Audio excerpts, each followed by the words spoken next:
પાદરાના Gambhira bridge ઉપર લટકતા ટેન્કરને સફળતાપૂર્વક સુરક્ષિત જગ્યા ઉપર ખસેડવામાં આવ્યું છે।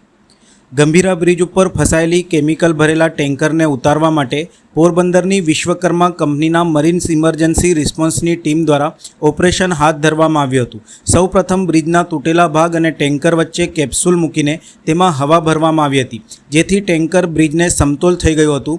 આ દરમિયાન સ્ટ્રેઇંગ જેકનો ઉપયોગ કરીને ટેન્કરને પકડી રાખવામાં આવ્યું હતું। ત્યારબાદ કેબલથી ખેંચીને ટેન્કરને બહાર કાઢવામાં આવ્યું હતું। અંતે લાંબી ક્રેનની મદદથી ટેન્કરને બ્રિજના છેડે સુરક્ષિત રીતે લાવવામાં આવ્યું હતું। વિશ્વકર્મા કંપનીના શ્રી કેતનભાઈએ આ ઓપરેશન અંગે માહિતી આપતા જણાવ્યું હતું કે નિષ્ણાંત ઇજનેરો સહિતના આશરે 70 જેટલા લોકો આ ઓપરેશનમાં જોડાયા હતા। ટેન્કરને બહાર કાઢવા માટે વિશ્વકર્મા કંપની ઉપર વિશ્વાસ રાખવા બદલ ગુજરાત સરકારનો તેઓએ આભાર પણ વ્યક્ત કર્યો હતો। તેમણે સરકાર અને દેશની મદદ માટે તત્પરતા વ્યક્ત કરી હતી। ટેન્કરને બહાર કાઢવાની કામગીરી વેળાએ સુરક્ષાનું ધ્યાન રાખીને અન્ય માપદંડો સાથે 4 ડ્રોન વડે વિડીયો રેકોર્ડિંગ કરવામાં આવ્યું હતું, જેથી નિરીક્ષણ કરી શકાય। એરલિફ્ટિંગ રોલર બેગ અને 2 મોટી ક્રેઇન તથા આધુનિક ટેકનોલોજીનો પણ ઉપયોગ કરવામાં આવ્યો હતો। બ્રિજ અહીંયાથી જો આપણે આણંદ બાજુથી જોઈએ તો 600-700 મીટર દૂર ટ્રક છે।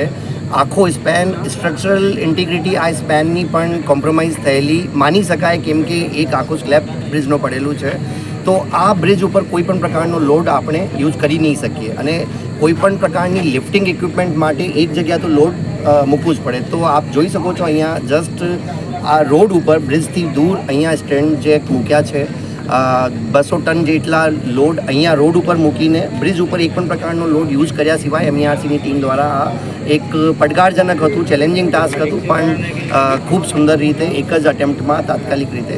પહેલાં તો ગુજરાત ગવર્મેન્ટને thank you, marine emergency response centre ઉપર ભરોસો કરવાનો। ને ખાલી મારે આપના માધ્યમથી એટલું જ કહેવું છે કે ગુજરાતને નહીં પણ ઇન્ડિયાને જ્યારે બી MERCની જરૂર પડશે ત્યારે અમે હંમેશા જ્યાં બી કોઈ ઇમરજન્સી હશે ત્યાં અમે સપોર્ટ કરવા જશું। 60 થી 70 માણસોની ટીમ હતી અને 4 દિવસથી કામ ચાલતું હતું। આજે અમે લોડ ટ્રાયલ સાથે સાથે અમારો પ્લાન હતો જ કે અમે પાછળ પુલ બેક કરી લઈએ। કેટલા કલાકનું ઓપરેશનમાં સંપૂર્ણ હોય? અત્યારે આપણે અડધી કલાક જ લાગી બહાર કાઢવાના।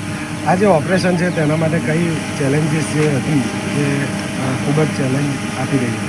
ચેલેન્જ તો બે બાજુ આપને ખબર જ છે કે પાણી હતું, બ્રિજ વીક હતો, તો બ્રિજ બી આપણે ડેમેજ નથી કર્યો। બ્રિજ જેમ